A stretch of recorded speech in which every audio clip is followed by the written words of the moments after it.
इस खबर का लेना देना योगी आदित्यनाथ के इस बयान से है।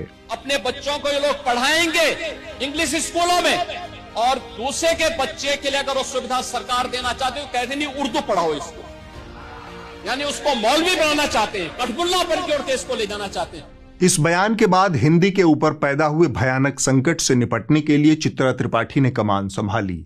उन्होंने राष्ट्रीय महत्व की चर्चा एबीपी न्यूज पर आयोजित की टिप्पणी से पहले आप इन 4 चेहरों को देख लीजिए।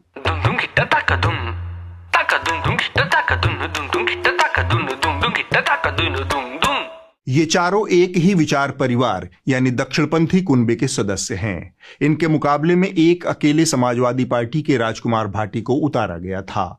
इतने संतुलित पैनल के साथ उतनी ही संतुलित चर्चा चित्रा त्रिपाठी ने की। इसके बाद दक्षिणपंथी विचार परिवार के सदस्यों ने जो ज्ञान ठेला उसे भी सुन लीजिए। आदि कवि वाल्मीकि महाराज को, वाल्मीकि ने हिंदी में लिखा, वाल्मीकि को हिंदी कवि बता रहे हैं। क्या तुलसीदास को भूल जाओगे क्या? आप एक बेसिक सर्च करिए, मॉडर्न हिंदी के लिटरेचर ऑफ पोएट के भीष्म पितामह कहे जाते हैं भारतेंदु हरिश्चंद्र जी को।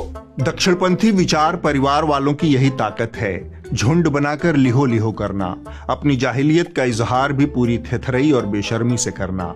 एक को पता नहीं कि खुसरो तुलसीदास के पहले जन्मे थे या बाद में, दूसरे को पता नहीं कि वाल्मीकि हिंदी में लिखते थे कि संस्कृत में, तीसरे को लेकर यह संशय था कि भाषा की बहस में पंडित जी क्या कर रहे हैं। बहरहाल अकेले भाटी जी ने सबको कायदे से आईना दिखाया। हिंदी का लेखन शुरू हुआ, हिंदी कविता शुरू हुई 1000 सन में।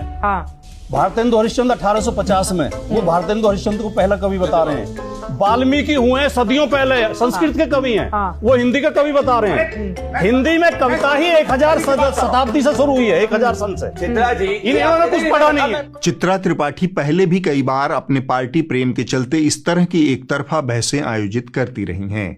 इन लोगों ने सरकार की चाकरी करने को ही अपना अंतिम उद्देश्य बना लिया है।